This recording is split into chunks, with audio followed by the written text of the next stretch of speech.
Hello students and learners, welcome to the Brainbox Tutorials. I am Priyanka और हम कर रहे थे क्लास 9 का मेंसुरेशन वाला part and in that we have in last video we have completed cylinder के दोनों part, hollow cylinder and all सब कर दिया। मैं लिंक दे देती हूँ डिस्क्रिप्शन में, उसको भी देख लेना। और आज हम बढ़ते हैं आगे वाले पार्ट में। तो नेक्स्ट पार्ट है कोन।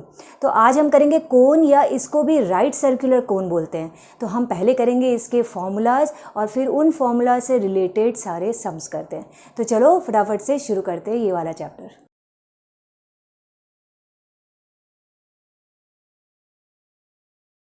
नाउ सबसे पहले समझते हैं कि कोन क्या होता है और एग्जैक्टली कॉनिकल शेप होता कैसे। तो जैसे बर्थडे पार्टीज़ में या जो क्लाउन के जो कैप पहना हुआ रहता है वो जो शेप होता है उसी को हम बोलते हैं कॉनिकल शेप। कॉनिकल शेप बनाने के दो तरीके हैं, एक आप राइट एंगल ट्राइंगल से बना सकते हो और दूसरा किसी भी सर्कुलर आर्क से बना सकते हो। राइट एंगल ट्राइंगल से कैसे बनेगा, तो लेट्स ये देखो, ये एक राइट एंगल ट्राइंगल है।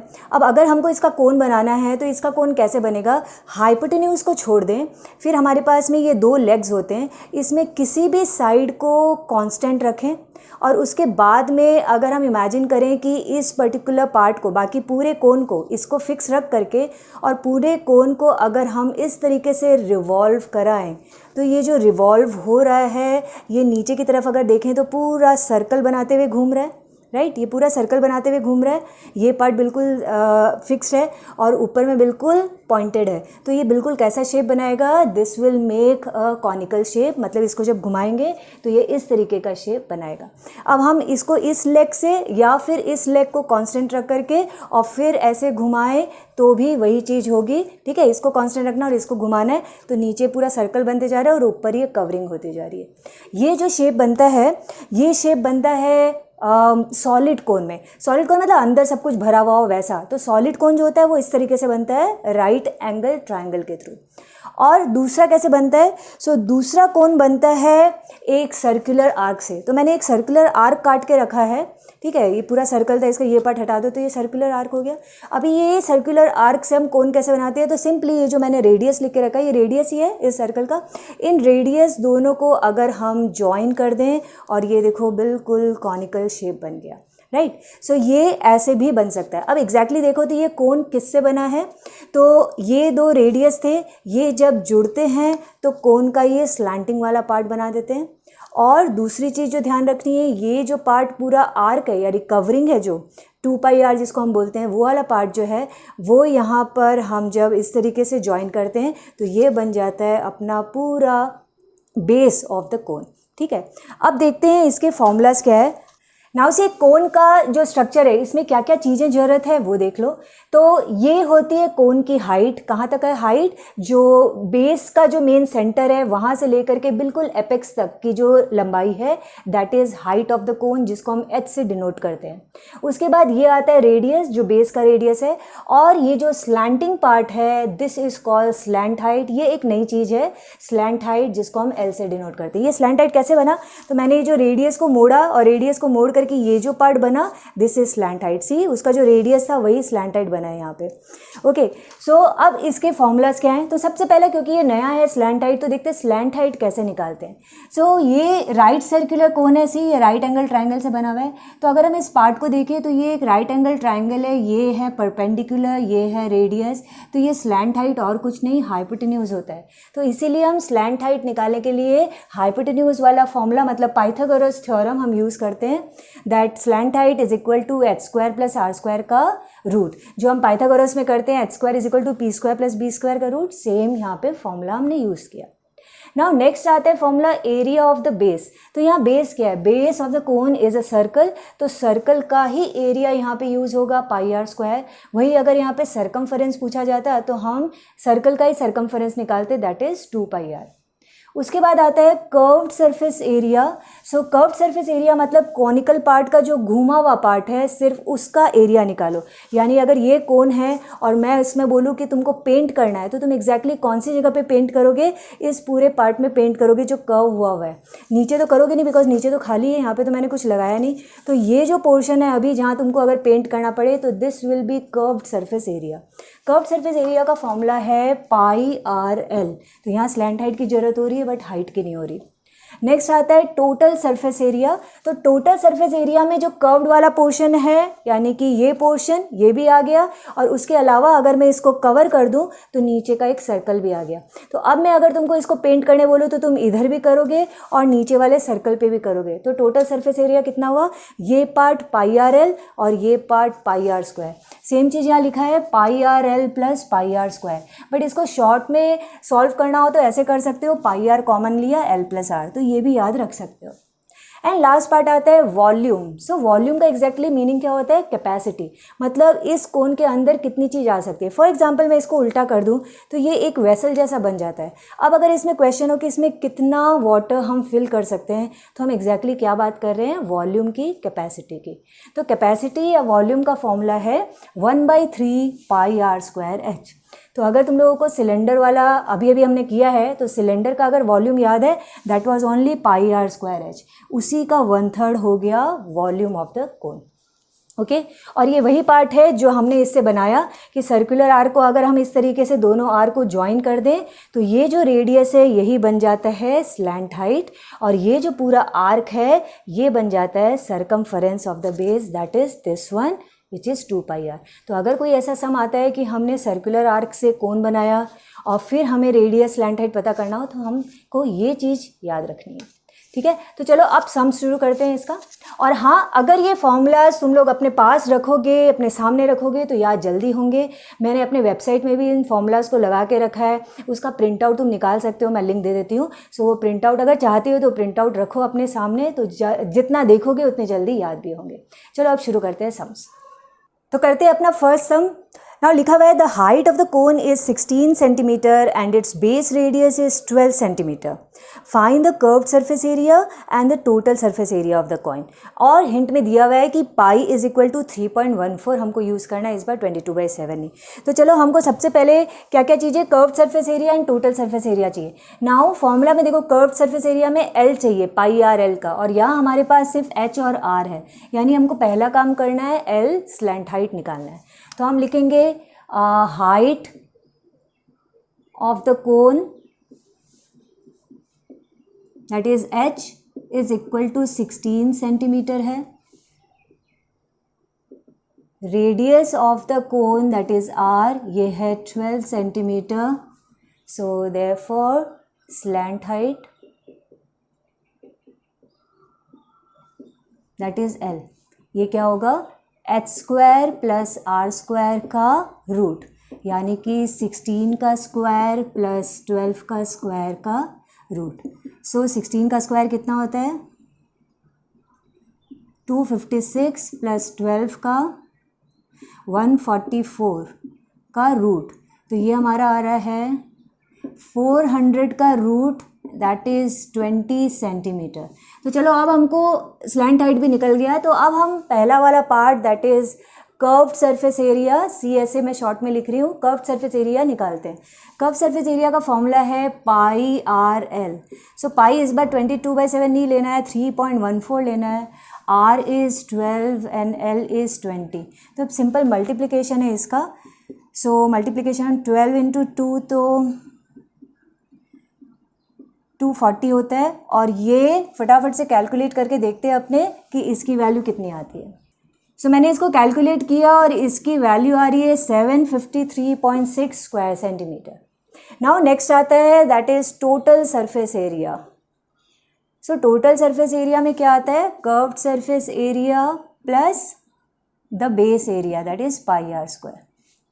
सो हमको क्योंकि पता है पाई आर एल, तो हम 753.6 सीधा लिख लेते हैं। वैसे तुम पाई आर कॉमन लेके एल प्लस आर वैसे भी सॉल्व कर सकते हो वापस से। एल प्लस आर चाहिए, सॉरी पाई आर एल हो गया, पाई आर स्क्वायर चाहिए, तो पाई आर स्क्वायर में हमारे पास अगेन 3.14 है, और आर का स्क्वायर दैट इज़ 12 इंटू 12। तो 753.6 प्लस 3.14 इंटू 144 करना है हमको, जो हम अभी फटाफट से कर देती हूँ मैं यहाँ पे सॉल्व, और फिर बताती हूँ तुमको। तो मैंने इसको सॉल्व किया, कैलकुलेट किया, इसका आंसर आ रहा है 1205.76 centimetre square.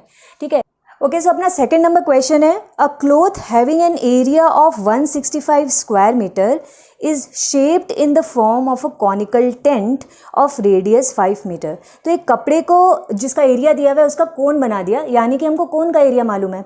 Okay, so it is shaped in a conical tent. तो ये कौन सा एरिया है? This is curved surface area. क्योंकि देखो अगेन मैं ये फिगर ले रही हूँ, अगर हमने कपड़े से इस तरीके से टेंट बनाया तो टेंट नीचे से खाली होता है, राइट, नीचे कुछ कपड़ा नहीं होता। सो यानी ये एरिया जो दिया हुआ है this is only of curved surface area and that is 165 square metre. और उसके बाद दिया है रेडियस उसका 5 मीटर है। हमारे पास क्वेश्चन है, how many students can sit in the tent if a students on an average occupies 5/7 square metre area on the ground. तो जो भी स्टूडेंट्स है वो तो नीचे ही बैठेंगे ज़मीन पे, यानी सिर्फ ज़मीन का, दैट इज बेस का एरिया पूछ रहा है, पाई आर स्क्वायर से मतलब है हमको यहाँ पे। और सेकेंड नंबर क्वेश्चन है, find the volume of the कोन। तो ठीक है, चलो चालू करते हैं इस पार्ट को। तो हमारे पास सबसे पहले दिया हुआ क्या है, तो जो कॉनिकल टेंट है उसका रेडियस हमको पता है, दैट इज़ 5 मीटर, और उसका कर्व्ड सरफेस एरिया हमको पता है, दैट इज़ कितना है, 165 स्क्वायर मीटर है। ओके, अब देखो सबसे पहले बोल रहा है कि जो स्टूडेंट हैं वो कितने हैं, जो और वो ऑक्यूपाई कितना करते हैं, बेस का एरिया, तो दैट इज़ 5/7 स्क्वायर मीटर। तो एक बच्चा 5/7 स्क्वायर मीटर कर रहा है, टोटल में एरिया कितना है पहले हम वो देखते हैं। तो हम लिखते हैं बेस एरिया, इसका मतलब सर्कल का एरिया, नीचे तो बेस है that is pi are square, तो इसकी वैल्यू निकाल दें 22/7 इंटू R5/5। ओके, सो इसका वैल्यू है, हम निकाल सकते हैं बट हम पूरा नहीं निकालेंगे इसको, सिर्फ 22 इंटू 25 रखो, ये इजी होगा करना, हम आगे अभी और कैलकुलेशन करेंगे तो कट जाएगा, ठीक है, तो टाइम वेस्ट नहीं होगा। अच्छा, ये बेस एरिया है और area occupied by each student, ठीक है, टोटल एरिया भी दिया है and area occupied by each student भी दिया है, दैट इज़ 5/7 स्क्वायर मीटर। तो ऐसे में हम टोटल नंबर ऑफ स्टूडेंट्स निकाल सकते हैं। टोटल नंबर ऑफ स्टूडेंट्स होंगे total area divided by area occupied by one student. So इसका मतलब 22 इंटू 25/7 डिवाइडेड बाई 5/7 करना है। तो 22 इंटू 25/7 इंटू 7/5 आया, इसीलिए हम कैलकुलेट नहीं कर रहे थे कि बाद में सारा कट जाएगा। 7755, तो हमारा आंसर आ गया है 110। तो 110 स्टूडेंट्स नीचे बैठ सकते हैं उस टेंट के अंदर। ओके, ये पार्ट हमारा पहला का आंसर आया, तो यहाँ पे नंबर 1 बोल रहा था, तो ठीक है हम यहाँ पे नंबर 1 दे देते हैं। अभी नंबर 2 में बोल रहा था वॉल्यूम ऑफ द कोन निकालो, तो अब नंबर 2 में हमको वॉल्यूम निकालना है। वॉल्यूम के लिए हमको H चाहिए, तो H से पहले हम L निकालेंगे, वो हमको कर्व सरफेस एरिया से मिल गया, बिकॉज कर्व सरफेस एरिया का फॉर्मूला πRL होता है। तो हम यही कर सकते हैं, सीधा H नहीं निकल रहा, पहले L निकालेंगे और फिर L और R से हम H निकाल सकते हैं। तो πRL कितना दिया हुआ है हमको 165, तो 22/7 into 5 into L is equal to 165 है, एंड दैट इज़ L आ गया हमारा इससे 165 इंटू 7/22 इंटू 5, ठीक है, तो ये जा रहा है, दैट्स इट, इससे ज़्यादा नहीं जा रहा, तो 21/2 मीटर ऐसे ही आ रहा है अपना L। पर ठीक है, अब L पता है, R पता है, तो अब हम H निकाल सकते हैं। तो अब हम निकाल सकते हैं, therefore H is equal to क्या होता है, H is equal to L square minus R square का रूट होगा।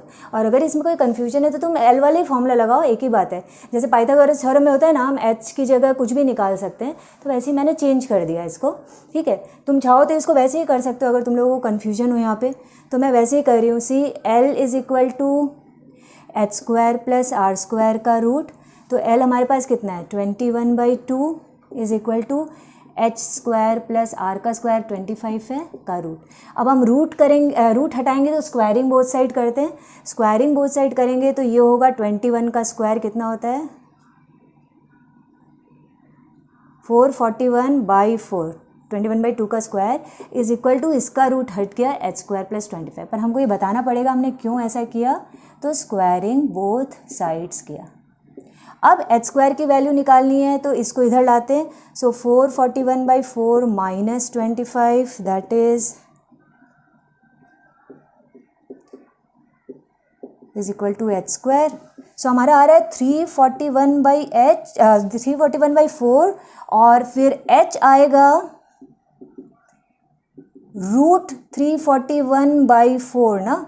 तो रूट 341 का तो रूट होता ही नहीं है, तो इसको तो ऐसे ही रखना पड़ेगा। तो रूट 341 एज इट इज़ है, नीचे 4 का रूट 2 होता है, तो हमारा एच ऐसे ही आ रहा है रूट में, तो हम रूट में ही छोड़ देंगे इतना मीटर। सो देखो h की वैल्यू रूट में आई है और हम चाहें तो एज इट इज़ वैल्यू डाल करके h यहाँ पे वॉल्यूम जो आएगा वो भी रूट में ही आएगा, बिकॉज अपने को सम में भी कहीं लिखा हुआ नहीं है कि जो वैल्यू है वो डेसिमल में ले करके, और ऐसा कुछ नहीं लिखा है। बट फिर भी तुम लोग अपने आंसर्स चेक करोगे तो देखोगे कि जनरली नहीं भी लिखा रहता, फिर भी आंसर पॉइंट में ही रहते हैं। तो ठीक, हम वैसे पॉइंट में निकाल भी सकते हैं, जैसे कि इस केस में है तो स्क्वायर रूट निकालना है अपने को और ये डिवीजन मेथड से निकालना है। तो अगर भूल चुके हो डिवीजन मेथड, तो मैंने जूनियर क्लासेस के लिए वीडियोज़ बनाए थे, तो तुम उससे सीख सकते हो कि कैसे निकाला जाता है। और फिर हम अप्रॉक्सीमेट वैल्यू आएगी इसकी, तो अप्रॉक्सीमेट वैल्यू हम यहाँ पे डाल देंगे। तो अभी मैंने वैल्यू निकाला इसका, रूट 341 का आया था मेरा कोई 18.466 ऐसा कुछ आया। तो हम उसकी जगह क्या लेंगे, सिंपली 1 ले लो डेसिमल प्लेस में, दैट इज़ 18.5/2 ले लेते हैं हम लोग, और उसके बाद हम आगे का पार्ट करते हैं। तो हमको वॉल्यूम निकालना था, ये रहा फॉर्मूला 1/3 πr²h। सो 1/3 पाई की वैल्यू डाली, पाई की वैल्यू हमको रखनी थी 22/7 ही रखनी है, पॉइंट बोला नहीं है, तो एक बार चेक कर लिया। R5 और h की वैल्यू हमारी ये रही 18.5/2। अब देख लेते हैं कुछ कटता है कि नहीं। कुछ भी नहीं कट रहा, सिर्फ ये 2 से कट रहा है बस, 11, दैट्स इट, और कुछ नहीं जा रहा। इसका मतलब हमको अगेन ये सारी चीज़ें मल्टीप्लाई और फिर डिवाइड, यही चीज़ करना पड़ेगा। हाँ, ज़्यादा से ज़्यादा ये पॉइंट हटाओ, यहाँ पे 10 लग जाएगा, थोड़ा सा और काट सकते हो, 5 1 जा 5 2 जा, दैट्स इट, और कुछ नहीं आ रहा। तो अब हम कर देते हैं जो भी पार्ट आ रहा है। सो 3 2 6 42 और ऊपर अपना आ रहा है 55 इंटू 185। ठीक है, तो कैलकुलेशन तो अभी भी बड़ा है, बट अपने को अब करना ही पड़ेगा। तो इसको मैं देखती हूँ पॉइंट में आंसर क्या आ रहा है इसका। सो मैंने वैल्यू निकाला, इसकी वैल्यू आ रही है अराउंड, वो भी अप्रॉक्सीमेट में हम लोग लिखेंगे क्योंकि ये वैल्यू भी अप्रॉक्सीमेट ही थी। सो 241.8 क्या है, ये नहीं लिखा मैंने, 241.8 क्यूबिक मीटर है। So this will be the answer. ठीक है, सो चलो कर दे अपना थर्ड नंबर सम। यहाँ लिखा हुआ है Monica has a piece of canvas whose area is 551 square metre. She uses it to make a conical tent with a base radius of 7 metre. Now, assuming that all the stitching margins and the wastage incurred while cutting amounts to approximately 1 square meter, find the volume of tent that can be made with it. तो हमको main final part पे आना है, क्या हमको निकालना है, volume of the tent. Volume of the tent का फॉर्मूला 1/3 πr²h, और हमारे पास में है r, हमको h सबसे पहले निकालना है, तभी हम उस फॉर्मूला पे आ पाएंगे। तो अब वो h कैसे निकाले, हमको उस पर ध्यान रखना है। हमारे पास दिया क्या क्या है, जो कैनवस है, टोटल एरिया है वो 551 स्क्वायर मीटर यूज़ किया गया है, बट स्टिचिंग और में जो वेस्टेज निकल गई, यानी एक्चुअल एरिया जो है वो अभी तक हमको नहीं पता, वेस्टेज और में निकल गया 1 स्क्वायर मीटर। तो हम सबसे पहले एक्चुअल एरिया निकाल लेते हैं। Actual area that is tent का एरिया हो गया। सो ये होगा 551 में से वो वेस्टेज वाला पोर्शन हमने निकाल दिया, मतलब 550 square metre is the actual area of that tent. और अगेन ये टेंट है, मतलब सिर्फ कर्व सरफेस एरिया यूज़ करना है, टेंट नीचे से कवर नहीं रहता, तो इसका मतलब ये एक्चुअल एरिया और कुछ नहीं, कर्व्ड सरफेस एरिया ही है, that is 550। So πRL is 550 and again देखो हमको पाई की वैल्यू कुछ बोला नहीं है, तो हम 22/7 ही लेंगे। रेडियस हमको दिया है 7, L निकालना है अभी 550। तो हमको एक्चुअली L नहीं निकालना है, हमको निकालना है H, बट वही पार्ट है जैसे हमने पहले वाले सम में किया, 550/22। सो हमको हमारा आंसर आ गया L का, दैट इज़ 25 मीटर L आ गया। तो अब हम H निकाल सकते हैं। अब देखो इस बार मैं डायरेक्ट H निकाल रही हूँ, जैसे पहले हम लोगों ने फॉर्मूला किया था ना, तो अभी H में हम क्या कर सकते हैं, स्लैंट हाइट बड़ा होता है सबसे, इसलिए L² - R² कर सकते हो और उसका रूट, तो डायरेक्टली आ जाएगा। तो इसका मतलब एल का स्क्वायर इज 25 का स्क्वायर माइनस आर का स्क्वायर 7 का स्क्वायर का रूट। तो 625 माइनस 49 का रूट हुआ, तो ये कितना है 576 आ रहा है। सो 576 हो गया तुम्हारा 24 मीटर हमारा एच आ चुका। ठीक है, अभी एच आ गया और हमको एक्चुअली निकालना क्या था, volume of the conical tent. तो अब वॉल्यूम का फॉर्मूला तो हमको पता है, वॉल्यूम का फॉर्मूला है 1/3 pi are square H. So 1/3 pi R is 7 and H is 24. So 7 कटा 3 8 are 24। तो ये हमारा आंसर पॉइंट में नहीं आ रहा, 22 इंटू 56। तो इसको सॉल्व कर देते हैं अपने।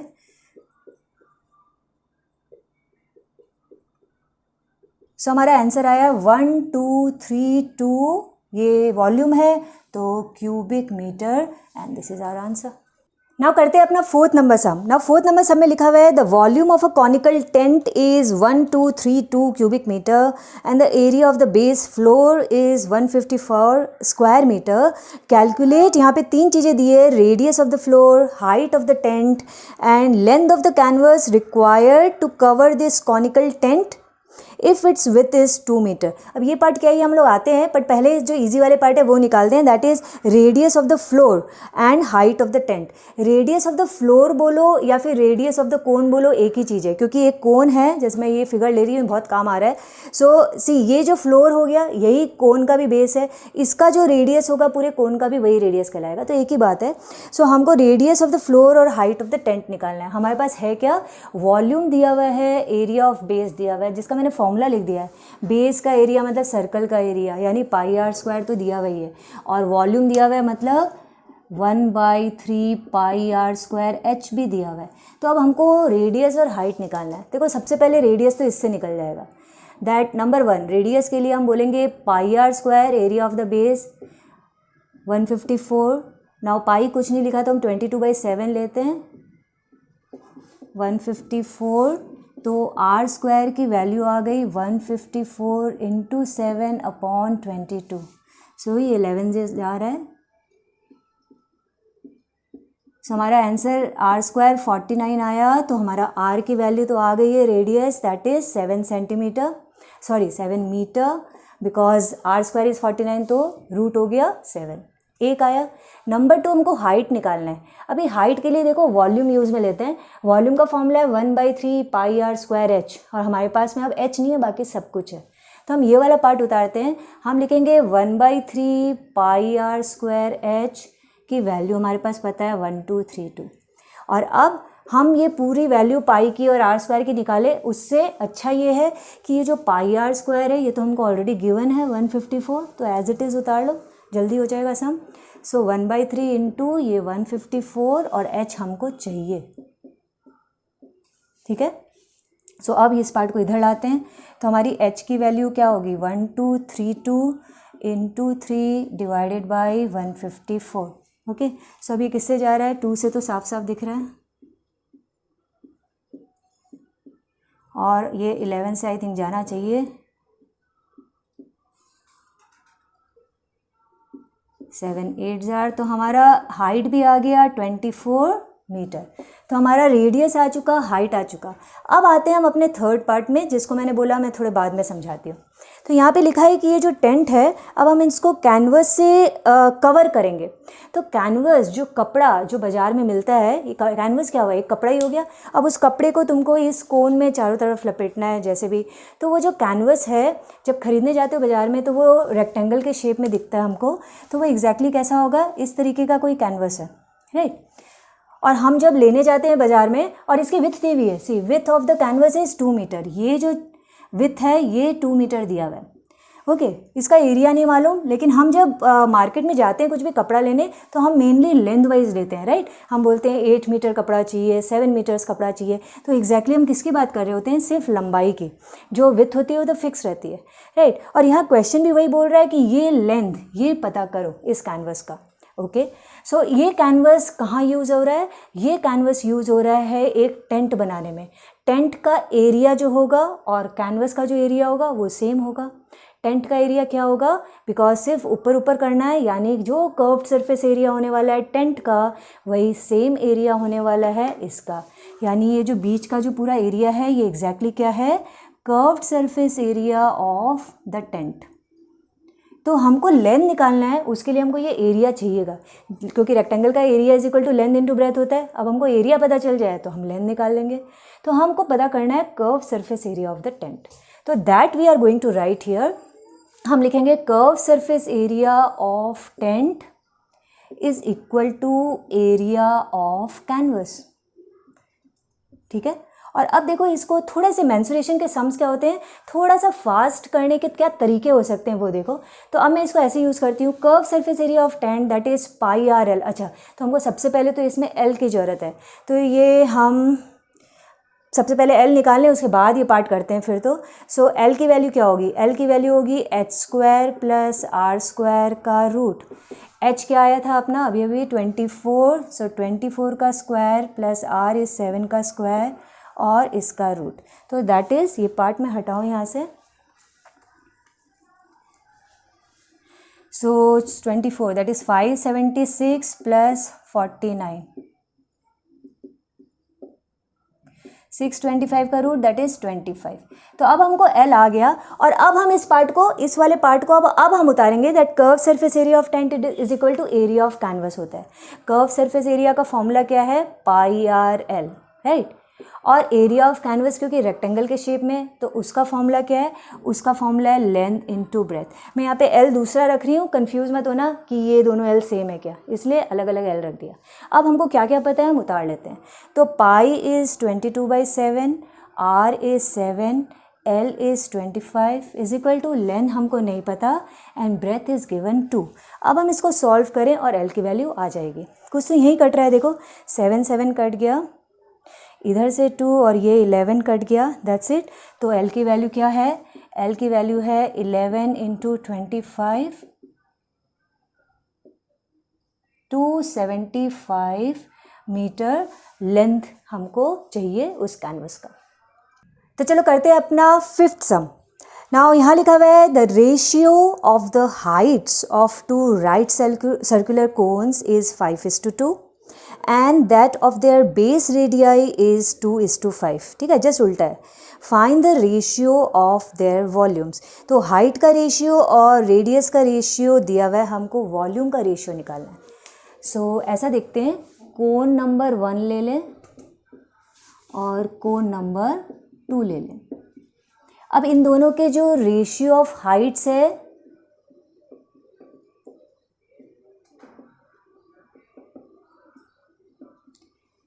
यानी कि H1 और H2 ले लें, तो H1:2 H2 कितना दिया है 5:2। और रेशियो ऑफ रेडियाई उसको हम R1 और R2 ले लें, तो R1:2 R2 दिया है 2:5। ठीक है, हमको निकालना है वॉल्यूम्स का रेशियो। तो एक काम करते हैं, जो मैंने अलग अलग किया कोन 1 एंड कोन 2, तो कोन 1 वाले पार्ट में अगर मैं इसको हटाऊं, मतलब रेशियो हटाऊं, तो हमको कुछ वेरिएबल यूज़ करना पड़ेगा। तो यहाँ पे इस पार्ट में हम लिख सकते हैं लेट, जैसे इसका रेडियाई, ठीक है मैं लिख ही देती हूँ, चलो इसको नहीं ऐसे करते।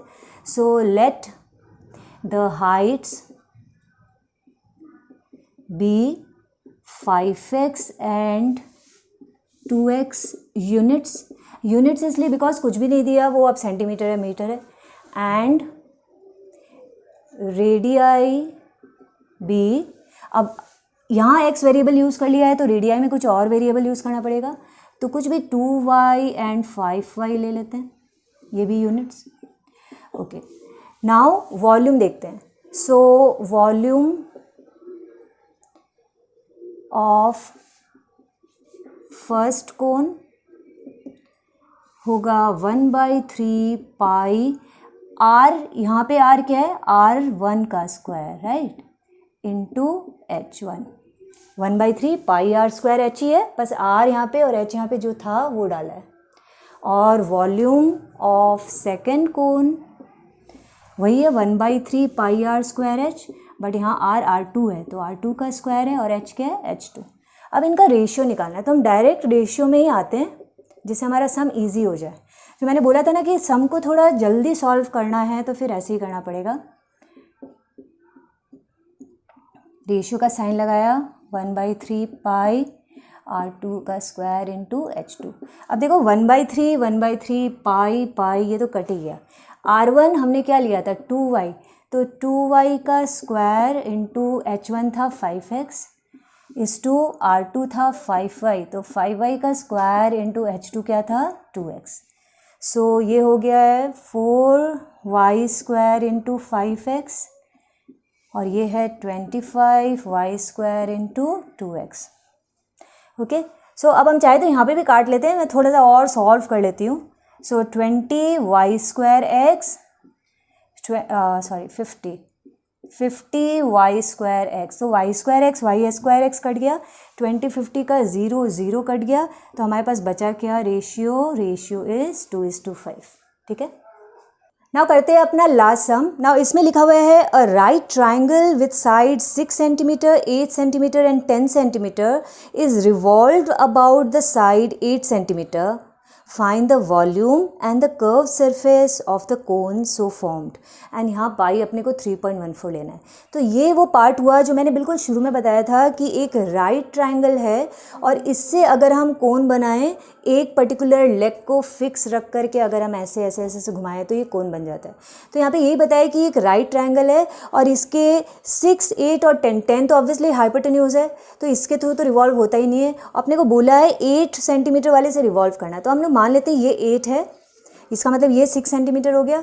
और अब हम 8 सेंटीमीटर को कांस्टेंट रह करके जब इस तरीके से रिवॉल्व करते हैं तो हम क्या देखते हैं कि ये जो कोन बन रहा है इस तरीके से घुमाने पे, यहाँ पे उस कोन का हाइट 8 सेंटीमीटर होगा। और ये देखो बार बार जो घुमा रहे हैं तो दूरी कितनी आ रही है, रेडियस जितनी, मतलब ये वाली 6 सेंटीमीटर की। तो हमको इस कोन की 2 चीज़ें पता चल गई, एक्चुअली 3 चीज़ें पता चल गई है। पहली चीज़ 8 ये जो था ये हाइट ऑफ द कोन है, ये जो ऐसे घूम रहा है this is radius, this is 6 centimetre, और ये पार्ट पूरा स्लैंटिंग पार्ट है, मतलब ये 10 सेंटीमीटर जो है दिस इज़ स्लैंट हाइट। तो एक छोटे से ट्रायंगल से हमको तीनों चीज़ें पता चल गई। ठीक है, अब मैं इसको यहाँ पे बना देती हूँ डायग्राम में। तो यहाँ पे देखो क्या लिखा हुआ है कि ये एक राइट एंगल ट्रायंगल है। नाउ इसमें अपने ये वाला पार्ट फिक्स रखे थे, तो ये था 8, इसको हम घुमा रहे थे, ये हो गया रेडियस अपना 6 and this will be the slant height. तो अपने को ये पता चल गया सेंटीमीटर में है सारी चीज़ें।